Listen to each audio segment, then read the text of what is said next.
¿Existen crímenes perfectos? Hay casos reales que parecen diseñados para no dejar huellas, como si el responsable hubiera desaparecido con el aire. Cartas, códigos, desapariciones y escenas imposibles. 5 casos que años después siguen haciendo la misma pregunta. ¿Cómo puede alguien hacer algo así y nunca ser identificado? Número 5. Jack el Destripador. En Londres en el año 1888, la ciudad parecía vivir en un miedo constante. La niebla espesa cubría las calles. Los faroles de gas proyectaban una luz débil y los callejones se convertían en laberintos donde era fácil perderse o desaparecer sin dejar rastro. En este escenario comenzaron a aparecer mujeres atacadas de una forma similar en un periodo muy corto de tiempo. Los casos no eran hechos aislados, compartían un patrón inquietante que hizo pensar a la policía que un mismo responsable estaba detrás de todos ellos. Sin embargo, lo que más aterrorizó a la población no fue la brutalidad de los ataques, sino la sensación de que el agresor conocía la ciudad a la perfección. Sabía por dónde huir, qué calles evitar y cómo moverse como una sombra entre los callejones sin ser visto. La situación se volvió aún más perturbadora cuando la policía recibió varias cartas atribuidas al responsable, con un tono de burla y provocador, encendiendo el pánico colectivo, que comenzó a ser parecido no solo a un criminal, sino como una figura casi fantasmal, que se burlaba de la autoridad y de toda la ciudad,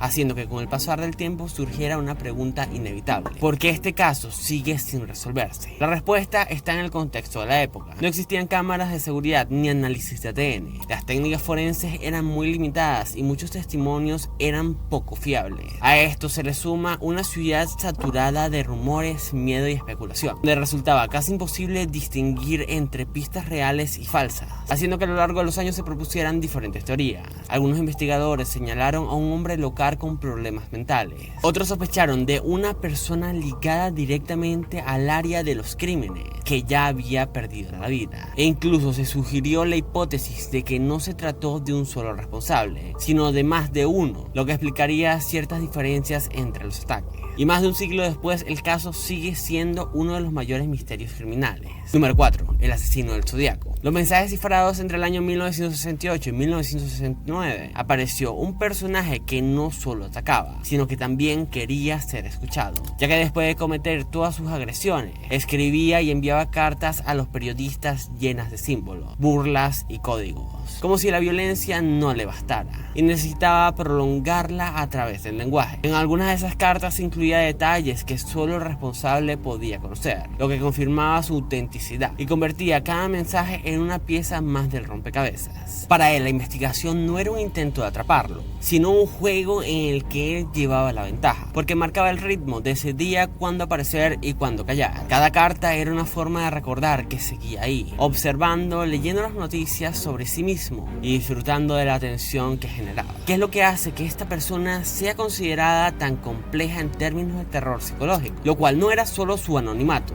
que le permitió actuar sin rostro y sin nombre durante años, sino el control psicológico que ejercía sobre la policía, los medios y el público. No denominaba solo la escena, sino también la narrativa. Convertía a toda la sociedad en su audiencia involuntariamente. Con el tiempo surgieron varias teorías y análisis basados en la escritura, comportamiento o coincidencias circunstanciales. También existió la posibilidad inquietante de que el responsable durante todos estos años ya no se encontrara con vida y se llevara este misterio con él. Y mientras algunos de sus códigos siguen sin descifrarse, el caso no está completamente cerrado. Es como si décadas después todavía se siguiera hablando desde la oscuridad, enviando mensajes que nadie ha logrado comprender del todo. Número 3. Madeleine McCann. En un resort turístico en Portugal, todo parecía absolutamente normal. Era una noche tranquila de vacaciones, una cena entre amigos y conversaciones relajadas, cuando decidieron ir a ver cómo estaban los niños, ya que los padres entraban periódicamente a la habitación donde dormían los pequeños para ver cómo se encontraban. Y en una de estas revisiones algo resultó extraño. La habitación estaba demasiado silenciosa y cuando revisaron encontraron que la pequeña Madeleine había desaparecido. La ventana estaba abierta, pero no había señales claras de que alguien hubiera entrado por la fuerza. No había rastros evidentes de lucha, ni gritos escuchados por los vecinos, ni huellas claras que indicaran qué había ocurrido o por dónde había salido la niña. Simplemente ya no estaba ahí. Y lo inquietante no era solo la desaparición, sino el contexto, ya que ocurrió en un complejo turístico lleno de personas, en una zona transitada, en una época moderna con iluminación, registros de huéspedes, testigos y tecnología.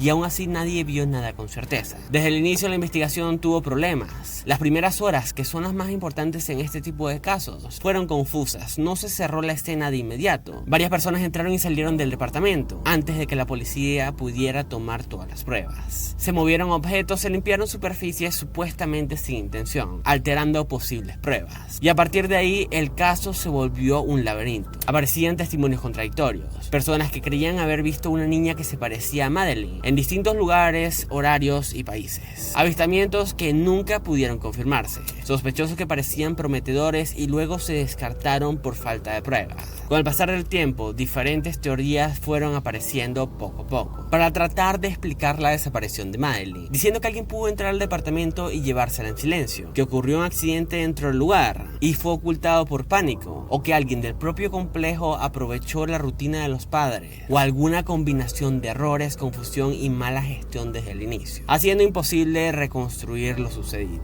Ninguna de estas hipótesis pudo probarse de forma concluyente. Todas presentan vacíos y contradicciones, y por eso el caso pasó de ser una desaparición concreta a convertirse en un símbolo inquietante de cómo alguien puede desaparecer incluso en plena era moderna, sin dejar un rastro claro. Número 2. El caso de Elisa Lam. En Los Ángeles, en el año 2013, el Hotel Cecil, famoso por su oscura historia llena de crímenes, se convirtió en el escenario de uno de los casos enigmáticos del siglo XXI, donde Elisa Lam era una estudiante canadiense de 21 años, que fue hallada dentro de un tanque de agua en el techo del hotel, semanas después de haber sido reportada como desaparecida. Elisa había llegado a Los Ángeles como parte de un viaje en solitario por la costa oeste de los Estados Unidos, y el 31 de enero del 2013 su familia perdió contacto con ella. El hotel confirmando que no había regresado a su habitación, y desde ese momento se comenzó la búsqueda. Lo último que se sabía de Elisa con certeza era una grabación de seguridad del ascensor del hotel, que días después la policía hizo público el video, rápidamente viralizándose en internet, en el cual se veía a Elisa comportándose de manera extraña. Entraba y salía del ascensor, presionaba múltiples botones, se asomaba hacia el pasillo como si observara algo o a alguien fuera de la cámara. Hacía movimientos inusuales con la mano y luego desaparecía del cuadro.